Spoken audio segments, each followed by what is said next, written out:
Worst types of fears. What is everybody's worst type of fears, bro? I ain't gonna lie. I'm pretty sure death is always gonna be number one for everybody, damn near. You feel me? That's always going to be number one. After that, kangaroos for me. I'm not gonna lie. Kangaroos, they're always gonna be up there. What else? Fast planes. I hate fast planes. They have to always be slow. I ain't gonna lie. I hate them fast ass planes. Them niggas that be soaring through the air. That's all I can really think of for right now. For real. Fears are in fact man's biggest enemy, and I can't lie, some are hard to escape. Some we hold on to from childhood and they hinder us as adults. Facts. It's clear that it really goes that deep. For Facts. instance, I've been scared of Michael Jackson since I was 7 years old. Alright, bro. See, I ain't gonna lie. Oh yeah, when MJ had like that, the nose surgeries, all those nerve surgeries, and next, the vitiligo started kicking in, and skin became a whole different thing, and his hair became dumb straight. Yes, it was a little different from when what he looked at in Thriller, but Clear that it really goes that deep. It was just the scary faces they made out of him. That's what made it scary. I've been scared of It was the scary faces they made out of him. And although I can look at him now and not start crying, every time I see a photo of him, I have to be honest, I feel something within. But with that being said, allow me to present to you the worst types of fear. First, women. The amount of men scared of women these days is a true tragedy. It's like when some men look at women, they're looking at a deadly alien from another planet, a xenomorph, if you will. You can even see it with the content these days. The amount of how to talk to women videos, how to cold approach, is crazy because you could just go outside and speak to a woman. This is not some crazy phenomenon. People can blame this on whatever they want, but I feel like it's from two things. Somebody early on in that person's life not telling them stop being a hoe and go talk to her, and the over-sexualization that's been going on for years now. True. But it's not one of those videos that goes all in depth into that. I know y'all have those friends, or it's probably you, that the idea or thought of walking up to a girl and having a conversation is more frightening than the thought of dying alone, never feeling the walls of a woman. And to that person, I must say, stop it. Get help. Stop it. I've seen a nigga walk up to a woman, say, hi, how are you doing? Get close enough to the point of contact, turn around right in front of her and say, I can't do this. Treating this shit like he's disarming. Nigga said, I can't. What the fuck, nigga? You fucking loser. What the fuck are you doing, bro? Nigga, if you don't complete the goddamn mission, turn around what are you doing? Say, God damn. This shit like he's disarming a bomb. Dudes be so scared that they be in position. The woman like him and everything. But because this nigga, bro. Nigga act like he just faced the Grim Reaper itself. This nigga's tripping. My cousin had gotten to the door with this girl that he was so scared of. She invited him to the crib to chief something. It's that rejection shit, bro. My hand out like, what it do? What happened? Nigga just gotta start getting rejected more, bro. She sat on the couch. He sat on the other end. He was too stunned to speak. But if I had to give any advice, my nigga, you're rejected 15 times, bro. You start learning. Not that I know, but still, I'm just saying. Which leads me to the you start learning, bro. Part 2, rejection. The fear of rejection is a plague within itself. It's facts. It does not only stay in. And it really just I ain't gonna lie, it really stems through I feel like it stems mainly through high school niggas. Once you're older, it's okay, whatever. But it stems mainly through high school niggas because they get rejected from somebody in school and they gotta see them every single day, or they do that prom shit with the big ass poster boards and then they turn them down in front of the school and you hear some big girls in the back laughing at you, bro. That's probably one of the worst feelings in the world. I ain't gonna lie. So it's better off y'all ask the night before and then try that shit. I ain't gonna lie.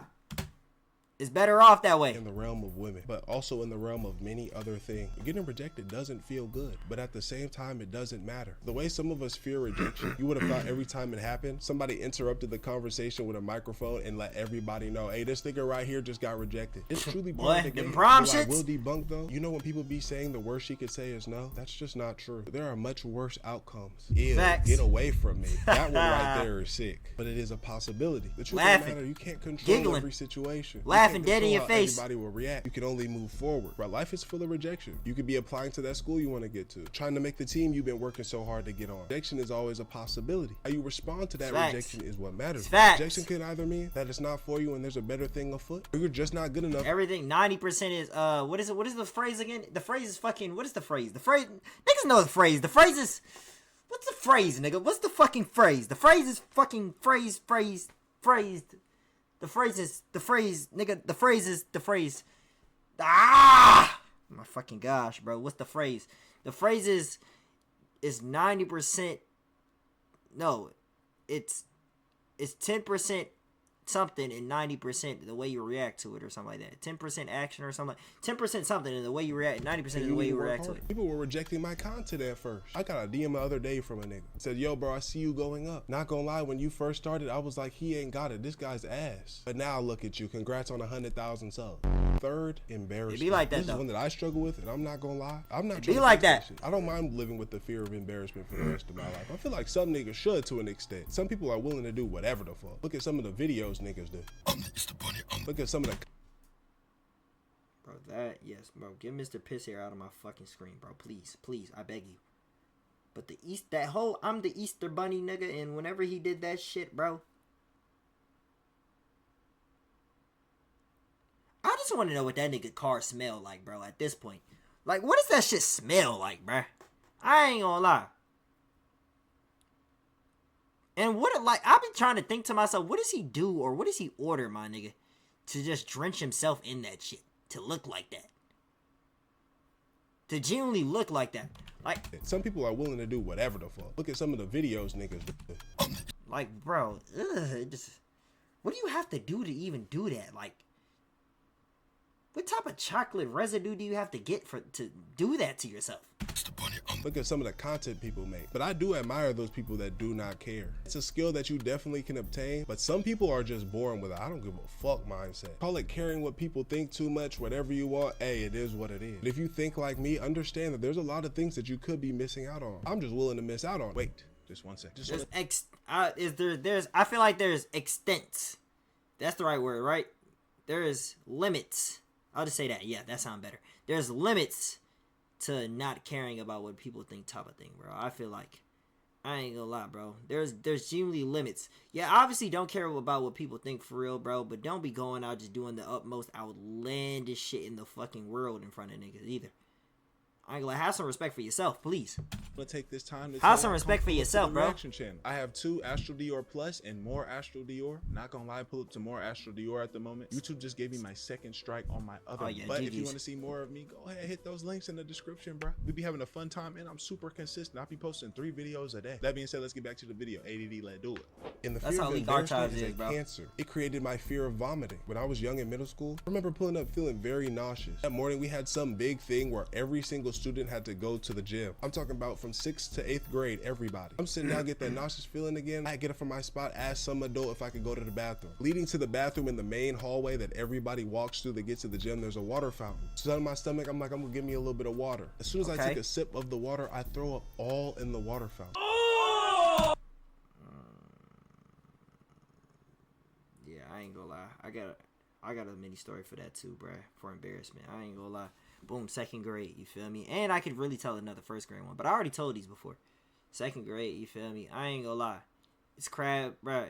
I'm pretty sure everybody got crab soccer. Or everybody got that one day where they all go to the gym in the morning. You know, they play some crab soccer when they're in elementary school, bro. You know where you're walking your hands and your hands and your feet at the same time. You gotta kick the ball over to a certain side, bro. You feel me? To score a point. Now I'm not gonna lie. I'm gonna keep it a whole stack. I'm gonna keep it a buck. Now, I ain't gonna lie. They did that shit like every 6-7 months. I was sick as shit. I woke up that morning sick as shit. I couldn't miss that day. I ain't gonna lie. It was crab soccer day. I was like, bruh, I ain't gonna lie. I know I feel sick, but I can't miss that shit. That shit too good, my nigga. Too good to be true. So, boom. I pulled up to school. You know, I'm already late because I'm already feeling sick as shit. So, I'm already late. But I go in there and you know, they're already like playing and shit. Okay, boom. I instantly get in there, and they're like, you know, just join the class. I join the class. I go out there. I do my thug thizzle. I ain't gonna lie. I'm looking like goddamn Neymar out that bitch. You feel me? I'm doing my thug thizzle out there. I'm scoring all the team points. I come back feeling like the man. But when I come back to class, I notice I'm like, okay, this shit is starting to kick in again, bro. I ain't gonna lie. That stomach bug is starting to kick my ass again, bro. Oh, fuck. And it's not one of those stomach bugs where I gotta take a shit or nothing like that. It's one of those stomach bugs where it's like, oh, yeah, nah, I ain't gonna lie. It's coming up, bro. It's coming up. I ain't gonna lie. So you know that feeling, right? Like in class, I'm in class chilling. I ain't gonna lie. We're supposed to be doing. The worst part about it is we're supposed to be doing a dual project, like a dual assignment. So it's me and my mans. We sit next to each other. You feel me? Because we gotta work on a dual assignment, my nigga. Everybody else in their own groups doing their own thing. You know the teacher. You know that during like a certain class, the teacher took like a certain group of kids to her big table in the background, and you know, she like helped them out or something like that, specifically because I guess they needed a little more help with certain things. I don't know what the fuck, but I guess. So, you know, she did that. Then after that, I'm not gonna lie, I'm gonna keep it a stack. After that, I was sitting at my desk, head down. I feel my chest start about. I feel my heart about to pump on my chest. I feel my stomach pumping like someone's like trying to give me like CPR or something, but except no one's there. My shit just pumping. It's like boom, boom, boom, boom, boom, boom, boom. Like I feel that motherfucker just rising and elevating out of me, my nigga. I ain't gonna lie. You know that feeling when you about to like throw up, bro. Your cheeks start getting like real, like you feel it right here. It's weird. You feel like that certain like glands. Like you feel certain things in your cheeks right here, bro. I don't know how to explain it, but you know what I'm talking about though. You feel certain things in your cheeks right there. Your stomach start pumping. I ain't gonna lie. Once you feel that, you trying to hold it down. You trying to swallow your spit, trying to see if it just goes back down your stomach. See if you could just really keep it down. I don't know why I didn't ask to go to the bathroom. If I did, I would probably threw up in the hall and threw up in front of the hose. So I really wasn't trying to do that. And you know, in my second grade class, it hadn't. Yeah, I ain't gonna lie. I wasn't worried about that. You feel me? So my shit's pulsating. And next you know, I let that motherfucker fly, man. I ain't gonna lie. That was probably one of the worst ones I ever had. It wasn't no quick. You know, when you have some quick throw up sometimes, it be quick, just come out. You feel me? Just come out a couple times. Come out, you stop, come out. Nah, that motherfucker flew. Like, I ain't gonna lie. It was red, too, which was the craziest thing, because I never seen no shit like that before in my life. That hell was red. I ain't gonna lie, the hoes were talking about it, too. Then the couple next days I came back to class, too. They were saying, I never seen red throw up in my life. That's the first thing they said to me when I got back. I wasn't laughing. I ain't gonna lie, I wasn't laughing, my nigga. Like, I don't know if they were trying to tell a joke or anything, but I was not laughing. But, you feel me, as I did that, you know, it was random, bro, because it was a bad throw up, bro. Like, it wasn't a throw up I've never even did before. I feel like I threw up, like, what I had 2 days prior for dinner or some shit, my nigga. Like, I threw up my whole insides or something.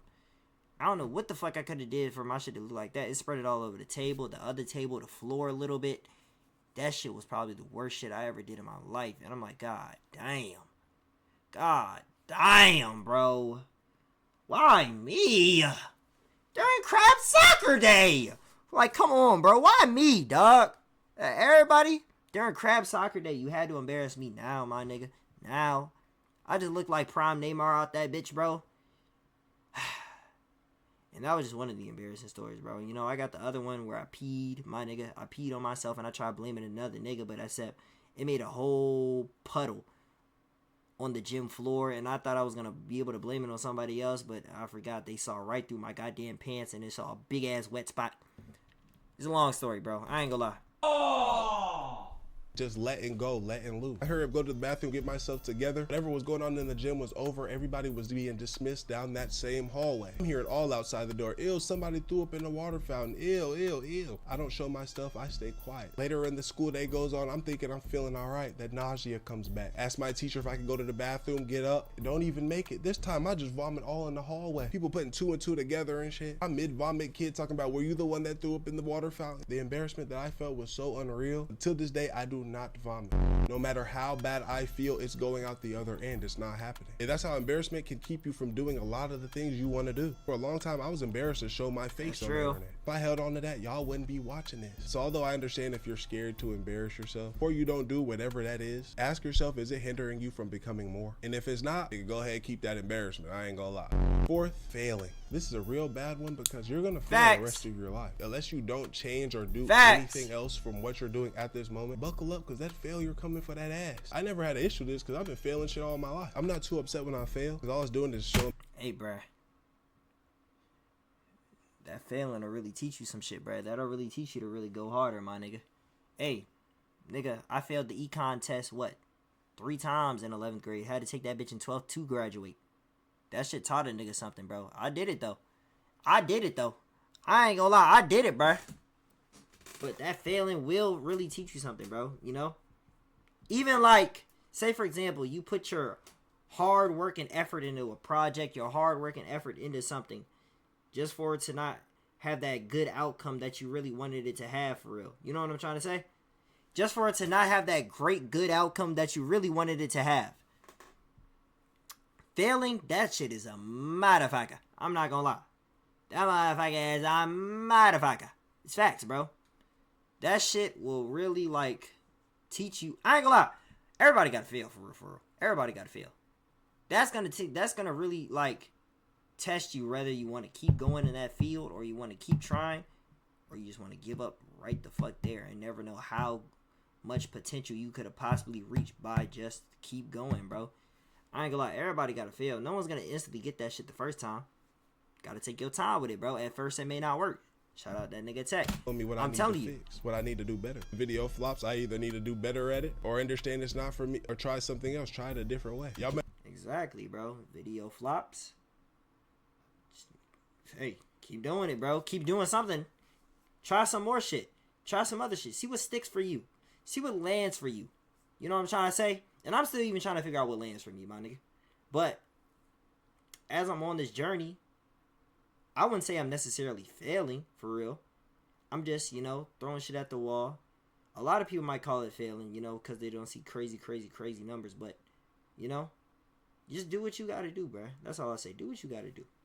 Ever met a person that fails and after that is just done? They create a whole narrative about how that just don't work, and they'll probably try to convince you that it's not gonna work for you. You gotta be like, watch out, bro. You and I are not the same. I gotta find it out, try some shit, put a little bit of effort in and fail, and be right on 2K in his draws the next day. The truth of the matter is that this life thing is full of failure until eventually you win so big it overlooks all of that. But even then, if you continue to progress, you gonna fail. So my advice is to fall in love with failing as much as you're in love with winning. Fifth, dying. I feel like this is one of those ones that we all may have in common. Yeah, that's number one. Then it's the kangaroos. Then it's the plane going extra fast in the air. I'm telling you, bro. That's number one. That's number one fear. I ain't gonna lie. It's just, it's scary, bro. It's scary. And I'm pretty sure I don't gotta get too deep into that. Honestly, I be praying and just hoping for the best. Hope wherever I go is quick and painless. But when I think of it, it's more so of the people that I know. Y'all know when y'all be thinking of that specific person if they were to pass, and you low-key get a little bit teary-eyed in public, you just gotta lock in. You be in the middle of ordering food, creating some crazy scenario of that person being gone. This is another one of the things where you have no control. It's sudden, it's scary, and you just gotta accept it. I'm the last person that can carry my last name. I have a plan to impregnate the earth so that way I can continue this lineage. I say that to say I've experienced a lot of death. You'll never be able to prepare yourself for this. It's tough because it seems like the closer you are to that person when they're gone, it hurts like crazy. On the other hand, you have that person that you're close to, but you haven't been talking to that often. You missing their calls. Y'all haven't spent that time that you've been wanting to spend, and just like that, they're gone. In some ways, that could hurt worse. It's a double-edged sword. That's advice that I feel I can give. But I personally realize by understanding that everybody has a date, it's not worth being scared of it each day. It's much better just to live in that moment and have those experiences with those people. Because when it's said and done and you look back on it, that pain is easier to get out of. Lastly, pain. I feel like people move through life very scared to get hurt because a lot of people don't know how to deal with that pain. I'm definitely one of them. I do the grown man method. Bottle it up, throw it somewhere. Maybe vent to a couple of my partners about it, but move forward. Some would say that's not the best idea. But one thing I do know, you gotta face that pain. Be willing to be uncomfortable. If that relationship not working, let it go. Nah. You